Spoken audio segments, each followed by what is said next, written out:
To win the game just remain in the game. अगर आपको खेल को जीतना है तो खेल में पार्टिसिपेट करना पड़ेगा। डियर स्टूडेंट्स, ये सेंटेंस हम आप लोगों से कई बार शेयर कर चुके हैं, आज फिर बोल रहे हैं क्योंकि हमसे कई सारे स्टूडेंट्स हमारे नए जुड़े हैं जो शायद अभी इस चैनल के मोटो को नहीं जानते हैं। फिर से बोलता हूँ, to win the game just remain in the game. अगर आपको खेल को जीतना है तो खेल में पार्टिसिपेट करना पड़ेगा। डियर स्टूडेंट्स, अगर आप चाहते हैं कि हम पॉलिटेक्निक एंट्रेंस एग्जाम को क्रैक करके अच्छा कॉलेज लें, हाँ, एक टेंडेंसी हम स्टूडेंट्स के माइंड में देख रहे हैं कि लोग सब केवल और केवल एक फोकस करते हैं, सर गवर्नमेंट कॉलेज चाहिए, सर गवर्नमेंट कॉलेज चाहिए। बट आप ये मत सोचो आपको गवर्नमेंट कॉलेज चाहिए, आपको अच्छा कॉलेज चाहिए। इस बात पर आपको बच्चों हमेशा फोकस करना है। अच्छा कॉलेज और गवर्नमेंट कॉलेज में क्या डिफरेंस है, अगर आप लोग जानना चाहते हैं थोड़ा कमेंट्स में जाकर के बताइएगा। मैं इस पर बेसिस आपको एक स्पेशल वीडियो प्रोवाइड कराऊंगा, क्योंकि हमारे वे सारे स्टूडेंट्स जिसको हमने प्रीवियस ईयर्स में टीज किया है वो हमसे जब शेयर करते हैं अपनी फीलिंग्स, वो भले ही गवर्नमेंट कॉलेज में है फिर भी कहते हैं सर वो वाला प्राइवेट कॉलेज जो है हमसे बेस्ट है, वहाँ के जो स्टूडेंट्स हैं उनका प्लेसमेंट हो जा रहा है और हमें जॉब ढूंढनी पड़ रही है। तो इसलिए गवर्नमेंट कॉलेज के पीछे आपको नहीं भागना है, आपको अच्छे कॉलेज के पीछे भागना है। अच्छे कॉलेज का क्या मतलब है, अगर आप लोग बोलेंगे तो हम आपके साथ जरूर शेयर करेंगे। तो डियर स्टूडेंट्स, अगर आप पॉलिटेक्निक में सिलेक्शन चाहते हैं तो भाई पढ़ना तो पड़ेगा। रेगुलर वीडियोस मैं आपको प्रोवाइड करा रहा हूं, मॉर्निंग में 9 AM पर और इवनिंग में 3 PM पर आपको रेगुलर वीडियोस प्रोवाइड करा रहे हैं। अगर उन सारे वीडियोस को आप रेगुलरली देख रहे हैं और प्रॉपर घर पे अपने टाइम दे रहे हैं सेल्फ स्टडी के लिए, देन आपका सिलेक्शन 100% श्योर है, उसमें कोई प्रॉब्लम नहीं है। तो डियर स्टूडेंट्स, आज के इस वीडियो में हम डिस्कस करने वाले हैं आपकी फिजिक्स का एक बड़ा ही इंपॉर्टेंट और बड़ा ही छोटा सा चैप्टर जिसका नाम है गति अर्थात मोशन। बहुत ही इंपॉर्टेंट चैप्टर है। आशा करते हैं कि आप लोग इसके बारे में काफ़ी कुछ जानते होंगे, बट अभी हम इसको बहुत ही शार्ट में बहुत ही आसानी से बस इसी एक ही वीडियो में कवर कर लेंगे। उसके बाद फिर उसके बेसिस पे हम नेक्स्ट वीडियो में आपसे डिफरेंट टाइप्स के क्वेश्चंस को डिस्कस करेंगे और इस चैप्टर से किस तरह के क्वेश्चंस आ सकते हैं उनका एक PDF मैं आपको कल प्रोवाइड कराने वाला हूँ। उसको आप लोग सॉल्व करेंगे और मैं भी उसको सॉल्व कराऊंगा। PDF कहाँ मिलेगा सर? आपको टेलीग्राम चैनल पर मिलेगा जो DD मैथमेटिकल सॉल्यूशन के नाम से बना हुआ है। तो आइए बच्चों हम लोग डिस्कस करते हैं अपने चैप्टर गति के बारे में। देखो बच्चों, क्योंकि चैप्टर का नाम जो है गति है, मोशन है, तो सबसे पहला टॉपिक आता है कि गति क्या है, मोशन कहते किसे हैं। तो बच्चों, वस्तुओं की जो अवस्था होती है, किसी ऑब्जेक्ट की जो अवस्था होती है वो दो प्रकार की होती है बच्चों। एक होती है गति अवस्था, एक को हम क्या बोलते हैं, गति अवस्था, जिसको हम बोलेंगे मोशन, इन मोशन, ठीक है, या मोशन स्टेट ऑफ मोशन के नाम से इसको हम लोग जानते हैं। दूसरी अवस्था जो है बच्चों उसको हम लोग बोलते हैं विरामा अवस्था, विरामा अवस्था या विराम अवस्था बोलते हैं। इसको बोलते हैं स्टेट या रेस्ट स्टेट, आप कह सकते हैं। रेस्ट, जब कोई ऑब्जेक्ट कहाँ हो, रेस्ट में है, तो उसको बोलते हैं वो विराम अवस्था में है, रुका हुआ है, ठीक है। तो किसी भी वस्तु की गति अवस्था और विराम अवस्था से क्या मतलब होता है? देखो बच्चों, जब किसी भी वस्तु की पोजीशन, किसी भी वस्तु की स्थिति अपने सराउंडिंग्स के रिस्पेक्ट में चेंज हो रही हो, बदल रही हो, तो उस रिस्पेक्ट में कहा जाता है कि वो ऑब्जेक्ट मोशन में है। जैसे चलती हुई कार, जब कार चल रही है तो बगल में हम देखते हैं तो पेड़ के रिस्पेक्ट में वो मूव कर रही है, वहीं पर नहीं है, उसकी पोजीशन सराउंडिंग के रिस्पेक्ट में चेंज हो रही है, इसलिए वो कहाँ है, मोशन में है। हम चल रहे हैं, हम दौड़ रहे हैं, हमारी जो पोजीशन है वो किसके रिस्पेक्ट में, सराउंडिंग्स के रिस्पेक्ट में चेंज हो रही है, इसलिए हम कहाँ कहलाएंगे, मोशन में कहलाएंगे। क्लियर हो गई बातें? तो आप लोगों से इसके बेसिस पे छोटे छोटे एग्जाम्पल पूछे जा सकते हैं। अगर इजी पेपर बनेगा तो कभी कभी बन जाता है, क्योंकि सिलेबस को देखते हुए ही आपका पेपर बनेगा। निम्न में से कौन सी विरामावस्था में है, थोड़ा घुमा करके क्वेश्चन वहां पर आप लोगों से पूछेगा। जैसे कहेगा फैन, आपका फैन चल रहा है, मूविंग फैन अगर लिखा होगा तब वो गति अवस्था में होगा। ओनली फैन बोलेगा बच्चों तो वो किस अवस्था में होगा, विराम अवस्था में होगा। ऐसे ही छोटे छोटे क्वेश्चन आप लोगों से पूछे जा सकते हैं। तो गति अवस्था समझ गए। विराम अवस्था क्या है, किसी वस्तु की वह अवस्था जिसमें वह सराउंडिंग के रिस्पेक्ट में अपनी पोजीशन को चेंज नहीं करता है, सराउंडिंग के पोजीशन में, उसके रिस्पेक्ट में उसकी पोजीशन फिक्स होती है, एक ही स्थान पर वो रहता है, उसको हम क्या बोलते हैं, रेस्ट स्टेट बोलते हैं, या उसको बच्चों हम लोग क्या कहते हैं, विरामावस्था कहते हैं। जैसे एक चेयर रखी हुई है, टेबल रखी हुई है, मेज रखी हुई है ना, ये सब की सब पोजीशन जो है एक जगह रखी हुई है, सराउंडिंग के रिस्पेक्ट में इनकी पोजीशन चेंज नहीं हो रही है। अगर इनकी पोजीशन चेंज होगी तब ये मोशन में हो जाएंगी, गति में हो जाएंगी, और चूंकि इनकी पोजीशन चेंज नहीं हो रही है इसलिए इनको बोला जाएगा कि किस कंडीशन में है, रेस्ट कंडीशन में है। ठीक है, अब इस गति अवस्था को हमें इस चैप्टर में विरामावस्था के बारे में चर्चा नहीं करनी है, हमें इस चैप्टर में बच्चों गति अवस्था के बारे में चर्चा करनी है, डिस्कस करना है। ये गति अवस्था जो होती है इसको डिफाइन करने के लिए डिफरेंट टाइप्स की क्वांटिटीज यूज होती हैं, जैसे दूरी क्या है, विस्थापन क्या है, वेग क्या है, चाल क्या है, त्वरण क्या है, औसत वेग क्या है, औसत चाल क्या है, ये सारी की सारी बातें वहां पर यूज होती हैं। तो अब हम इनके बारे में डिस्कस करने वाले हैं, और साथ ही साथ बच्चों आपके साथ हम शेयर करते चलेंगे कि किस तरीके के क्वेश्चंस आप लोगों से पूछे जा सकते हैं। सो वीडियो इंटरेस्टिंग और इम्पॉर्टेंट है, लास्ट तक बने रहिएगा और समझते रहिएगा। देखो बच्चों, सबसे पहले हम लोग समझते हैं अब यहाँ पर दूरी किसे कहते हैं। देखो डेफिनेशन से तो आपको मतलब है नहीं, इसमें छोटी छोटी चीज़ें जो आप लोगों से पूछी जाएंगी उन्हीं को आपको यहाँ पर कवर करते हुए चलना है। दूरी मतलब डिस्टेंस होता है बच्चों। दूरी की परिभाषा सिंपल सी होती है, जैसे मान लीजिए कि हम यहाँ पर हैं ए पर, यहाँ पर बी पे हैं, कोई हम लोग यहाँ से ऐसे घूमते घूमते यहाँ तक के पहुँच गए, तो जिस रास्ते से हम गए हैं उस रास्ते की जो टोटल लेंथ होती है वही उस ऑब्जेक्ट, उस वस्तु द्वारा चली गई दूरी कहलाती है।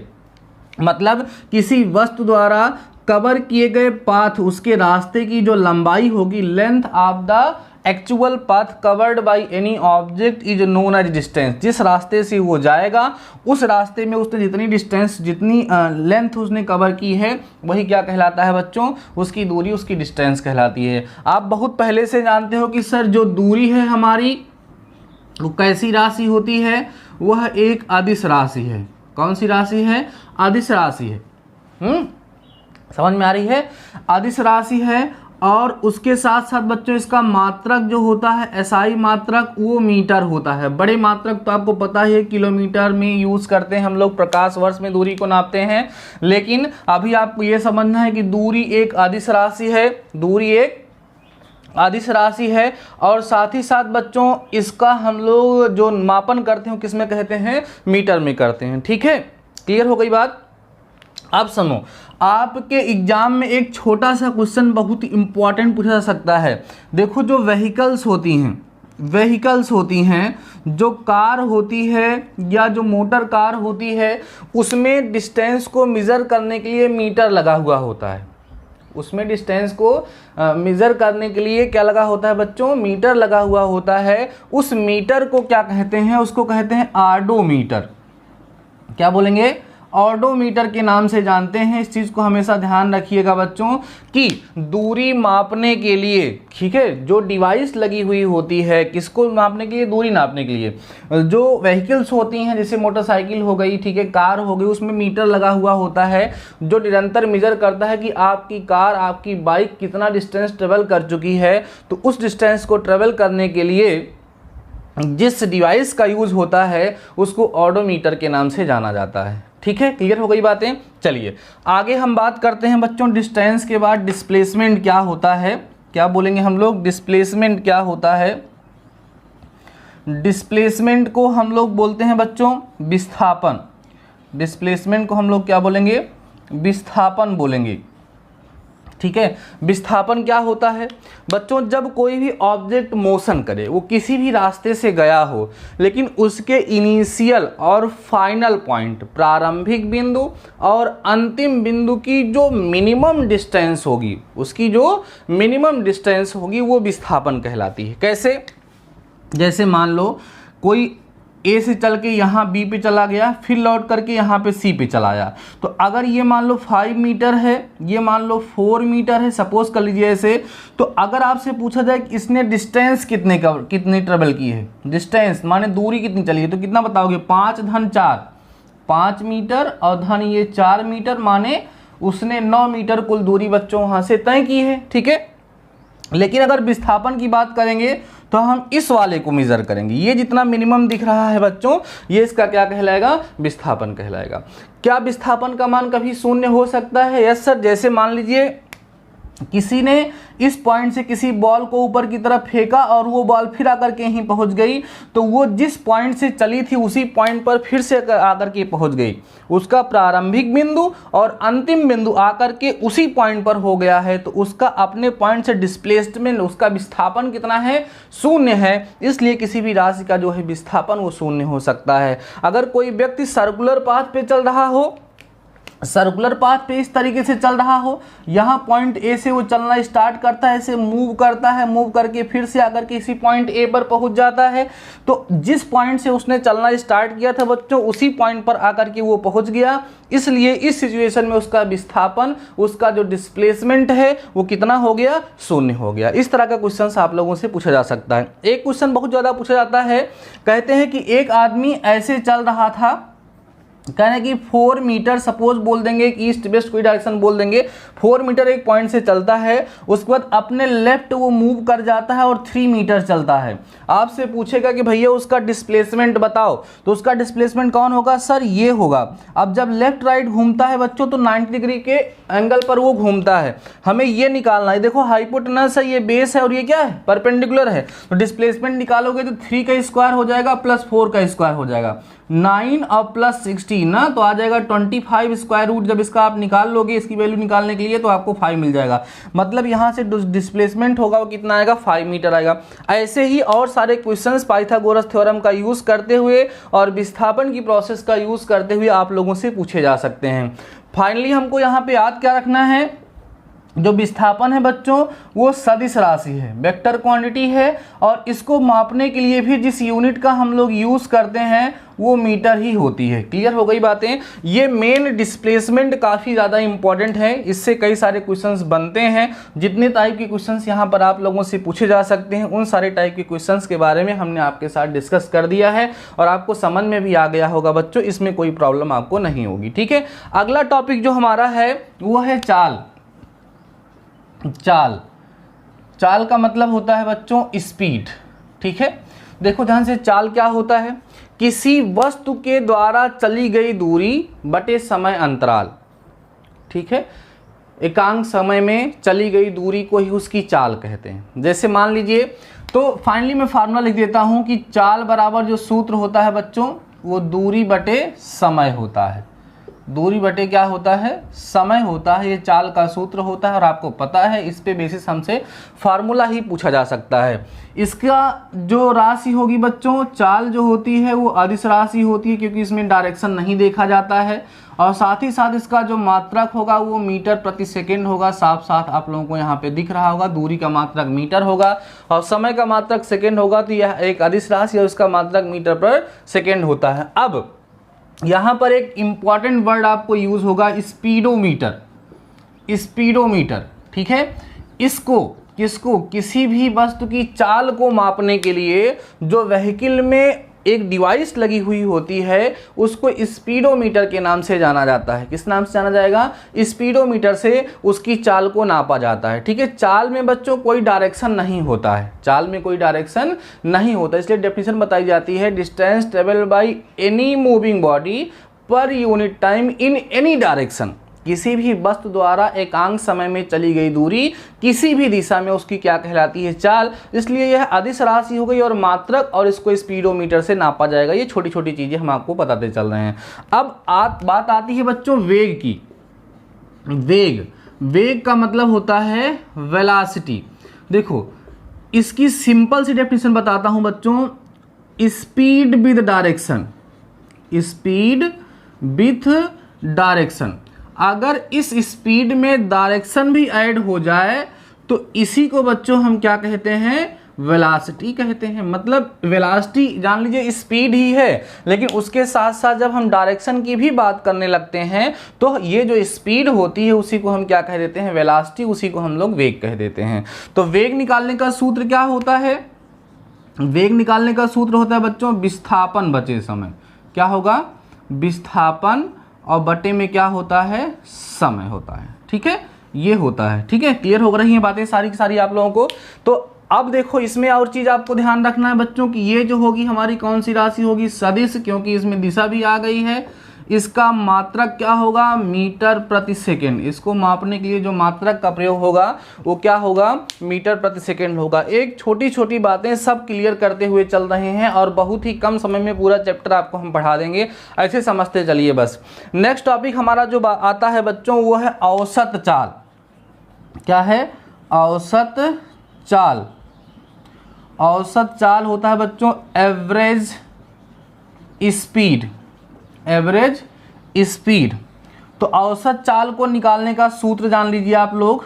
औसत चाल बराबर कुल चली गई दूरी, कुल चली गई दूरी बटे कुल लगा समय, कुल लगा समय, total distance travelled upon total time taken. इस फार्मूले की हेल्प से बच्चों हम लोग औसत चाल को ज्ञात करते हैं। जब कोई भी वस्तु एक स्थान से दूसरे स्थान तक चलती है तो उस सिचुएशन में कोई जरूरी नहीं कि हमेशा एक ही चाल से चल रही हो, कभी उसकी स्पीड कम हो सकती, कभी ज़्यादा हो सकती है। उस सिचुएशन में ज़रूरत पड़ती है उसकी औसत चाल को ज्ञात करने के लिए। तो औसत चाल ज्ञात करने का तरीका क्या होगा, कुल चली गई दूरी, जितनी दूरी वो ट्रेवल की गई होगी सबको जोड़ लेंगे और कुल कितना समय लगा हुआ है उसको जोड़ करके उससे डिवाइड कर देंगे, भाग दे देंगे, तो आपको क्या प्राप्त हो जाएगा बच्चों, औसत चाल वहां से प्राप्त हो जाएगा। तो ये औसत चाल का कंसेप्ट हो गया। अब हमारा नेक्स्ट टॉपिक है औसत वेग। क्या है, औसत वेग, एवरेज वेलोसिटी।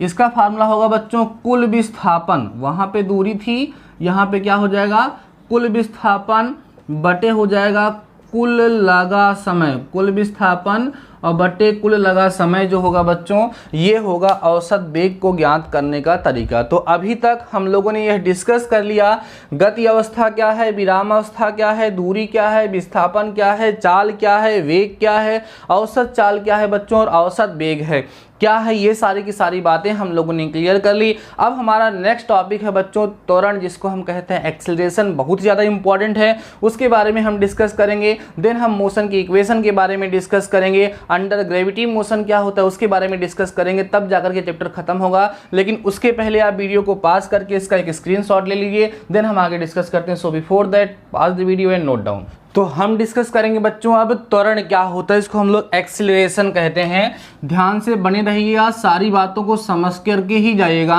वीडियो थोड़ा सा लंबा हो सकता है बट आपके लिए बहुत ही ज़्यादा इंपॉर्टेंट वीडियो होगा जब आप इसको फिनिश कर रहे होंगे। त्वरण की परिभाषा आप लोगों ने पढ़ा होगा, वेग परिवर्तन की दर को क्या कहते हैं बच्चों, त्वरण कहते हैं। इसका मतलब हम यहाँ से लिख सकते हैं कि सर त्वरण जो होगा वो बराबर होगा वेग परिवर्तन, ध्यान देना किसके, वेग परिवर्तन के, और बटे में बच्चों किसके हो जाएगा, समय के। ठीक है, अब देखो जो त्वरण होता है उसको हम किससे दिखाते हैं, स्मॉल ए से दिखाते हैं। अब मान लो किसी वस्तु का अंतिम वेग v है और प्रारंभिक वेग u है, समय कितना लगा है t। v क्या है, v क्या है बच्चों, इसको हम बोलते हैं अंतिम वेग ना, फाइनल वेलोसिटी, और u को हम क्या बोलते हैं, इनिशियल वेलोसिटी, या इसको हम लोग बोलते हैं प्रारंभिक वेग। ध्यान देना, क्या, प्रारंभिक वेग इसको हम लोग बोलते हैं। इसका मतलब क्या हुआ, जैसे हमने कहा कि कोई वस्तु थी पहले u मीटर पर सेकंड की वेलोसिटी से चल रही थी, बाद में उसका वेग v मीटर पर सेकंड हो गया, तो उसमें कितना बदला होगा, v माइनस यू। तो ये हो गया वेग परिवर्तन बटे समय से भाग दे दिए बच्चों। यही त्वरण को ज्ञात करने का फार्मूला होता है। अभी बहुत कुछ डिस्कशन करेंगे, इसमें ध्यान समझते चलिएगा आप लोग। त्वरण को ज्ञात करने का यही क्या होता है, फार्मूला होता है। यहाँ ध्यान रखना है कि त्वरण जो है बच्चों वह एक सदिश राशि है, वह एक क्या है, सदिश राशि है। इसका मात्रक मीटर प्रति सेकंड स्क्वायर होता है, मीटर प्रति सेकंड स्क्वायर होता है। ये चीज़ तो आप लोग ध्यान रखेंगे। अब यहाँ पर हम थोड़ा सा डिस्कशन करते हैं। कहा जाए कि बच्चों इफ, ध्यान देना, if v is greater than u, v is greater than u का क्या मतलब है कि उसकी जो फाइनल वेलोसिटी है वो इनिशियल वेलोसिटी से ज़्यादा है। इसका मतलब जो कार या बाइक जो कुछ भी मूव कर रही है उसकी वेलोसिटी इंक्रीज हो रही है। इस केस में बच्चों ये v क्या है, बड़ा है, तो इसकी वैल्यू हमेशा पॉजिटिव आएगी। देन हम यहाँ पे लिखते हैं बच्चों a is equal to positive होगा, और पॉजिटिव होगा तो इसको धनात्मक त्वरण कहते हैं। क्या कहते हैं, धनात्मक त्वरण इसको बच्चों हम लोग कहते हैं, जिसको हम बोलेंगे पॉजिटिव एक्सीलरेशन, पॉजिटिव एक्सीलरेशन के नाम से इसको हम लोग जानते हैं। अब दूसरे शब्दों में हम ये भी कह सकते हैं कि अगर किसी वस्तु का त्वरण धनात्मक है तो त्वरण धनात्मक होने का मतलब यह है कि उसकी वेलोसिटी इंक्रीज करेगी, उसका वेग बढ़ेगा। ठीक है, अगली चीज समझिएगा, कहा जाता है बच्चों कि if v equal to u हो जाए, मतलब इनिशियल वेलोसिटी और फाइनल वेलोसिटी हमेशा सेम रहे, उनमें कोई बदलाव ही नहीं हो रहा है, तो देन क्या होगा, देन बच्चों यहाँ पर a की वैल्यू 0 आ जाएगी और इसको जीरो एक्सीलरेशन बोला जाएगा। क्या बोलेंगे, जीरो एक्सीलरेशन, शून्य त्वरण के नाम से इसको हम लोग जानेंगे।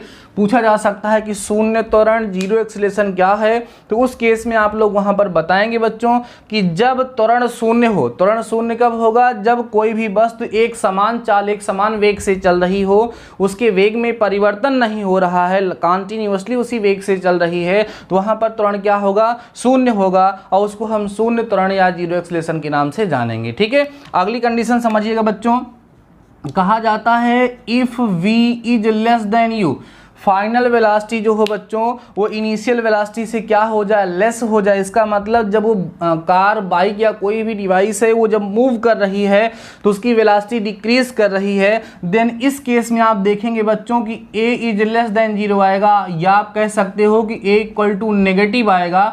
इसको हम बोलेंगे ऋणात्मक त्वरण। क्या बोलेंगे, ऋणात्मक त्वरण बोलेंगे, जिसको हम लोग इंग्लिश में बोलते हैं बच्चों नेगेटिव एक्सीलरेशन। क्या बोलेंगे, नेगेटिव एक्सीलरेशन बोलते हैं, और इसको एक स्पेशल नाम भी दिया गया हमारी साइंस में, इसको हम लोग मंदन कहते हैं।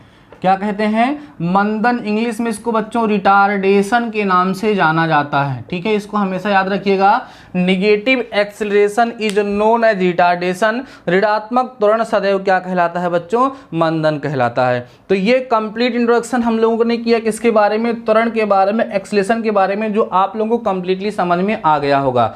अब हमारा जो नेक्स्ट टॉपिक है बच्चों वो है गति के समीकरण। आइए समझते हैं गति के समीकरण। गति के समीकरण, इक्वेशंस ऑफ मोशन। गति के समीकरण, जिसको हम बोलेंगे इक्वेशंस ऑफ मोशन। ठीक है, गति के समीकरण कितने हैं, गति के समीकरण कितने हैं, तो आप सबको पता है कि सर गति के 3 समीकरण होते हैं। प्रथम समीकरण है v equals to u plus a t. दूसरा समीकरण जो है बच्चों वो है s equal to u t plus half a t square. ठीक है, और तीसरा समीकरण जो है बच्चों वो होता है v square equal to u square plus 2as। सबको ये पता है, ये गति के 3 समीकरण होते हैं, जहां आपको पता है कि बच्चों v क्या है, v को हम लोग बोलते हैं अंतिम वेग। अंतिम वेग को इंग्लिश में बोलेंगे फाइनल वेलोसिटी। u क्या है सर, u का मतलब होता है प्रारंभिक वेग। ठीक है, उसके बाद a क्या है भैया, a का मतलब होता है यहाँ पे त्वरण, जिसको हम एक्सीलरेशन कहते हैं। यस क्या है बच्चों, दूरी है, जिसको हम डिस्टेंस कह सकते हैं। और टी बचा हुआ है, टी का मतलब टाइम होता है। टाइम माने क्या होता है बच्चों, समय होता है। तो ये जो गति के 3 समीकरण हैं इनको आप लोग ऑलरेडी पहले से ही जानते हैं। अब कभी कभी इन समीकरणों का यूज अंडर ग्रेविटी किया जाता है। तो अंडर ग्रेविटी में क्या होता है बच्चों, ये हमारा जो त्वरण ये है ये डिस्प्लेस्ड हो जाता है।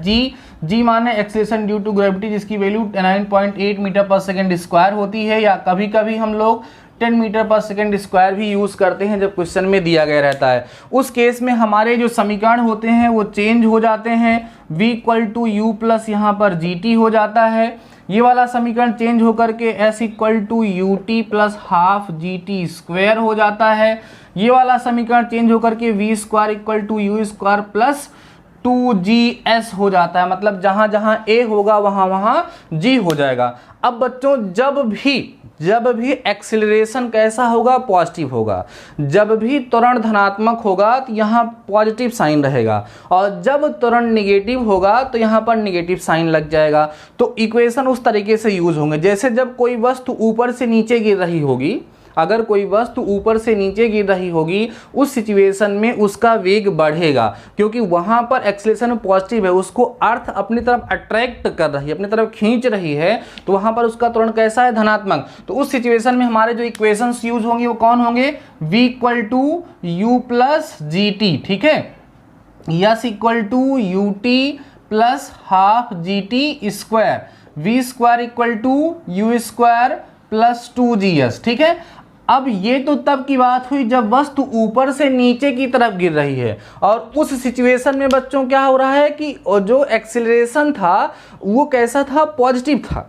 एक्सीलरेशन कैसा था, पॉजिटिव था, धनात्मक था, इसलिए यहाँ पर पॉजिटिव साइन का यूज हुआ है। लेकिन अगर उसी वस्तु को नीचे से ऊपर की तरफ फेंका जाए, अगर उस वस्तु को नीचे से ऊपर की तरफ फेंका जाए तो उस सिचुएशन में जो इक्वेशंस होंगे हो जाएंगे v = u - gt हो जाएगा, और सेकेंड होगा ut - ½ gt² हो जाएगा, और तीसरा v² = u² - 2gs हो जाएगा। इस तरीके से आपके तीनों मोशन की इक्वेशन अंडर ग्रेविटी के केस में यूज होंगे।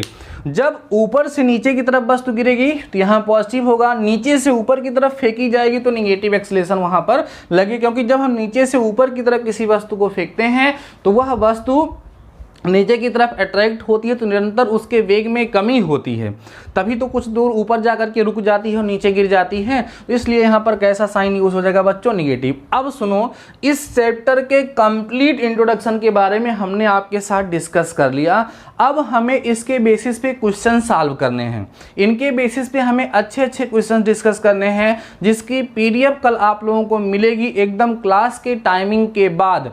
कल मॉर्निंग में आपको इससे रिलेटेड एक वीडियो प्रोवाइड कराएंगे, साथ ही साथ आपको इससे रिलेटेड बहुत ही इंपॉर्टेंट क्वेश्चन देंगे जो पहले चैप्टर से इंपॉर्टेंट है, वो पीडीएफ के फॉर्म में आपको टेलीग्राम चैनल पे मिल जाएगी, ठीक है। बातें समझ में आ रही हैं? तो और एक बात और बता दें बच्चों, आज के इस वीडियो के बाद आपको टेलीग्राम चैनल पर एक पेपर मिलने वाला है जो यूपी पॉलिटेक्निक वालों का है, लेकिन हम आपको बता दें वह पेपर सभी लोगों को सॉल्व करना बहुत जरूरी है, क्योंकि सबका सिलेबस सेम है। बिहार, झारखंड, राजस्थान, उत्तराखंड सबका सिलेबस चेंज है, तो सभी लोग उस पेपर को सॉल्व कर लेंगे। बिहार वालों के लिए, झारखंड वालों के लिए हम लोग नेक्स्ट वीडियो में और भी पेपर सेंड करेंगे, बट अभी आपके वीडियो के बाद आपको एक पेपर सेंड करेंगे हम, उसको आप लोग जरूर वहां पर चेक करिएगा, उसको सॉल्व करिएगा, ठीक है बच्चों। तो आइए अब हम लोग आगे थोड़ा सा डिस्कस कर लेते हैं। जब हम न्यूमेरिकल सॉल्व करेंगे तो वहाँ पर कभी कभी ये एक वर्ड यूज होगा कि वस्तु विरामावस्था से चलना प्रारंभ करती है।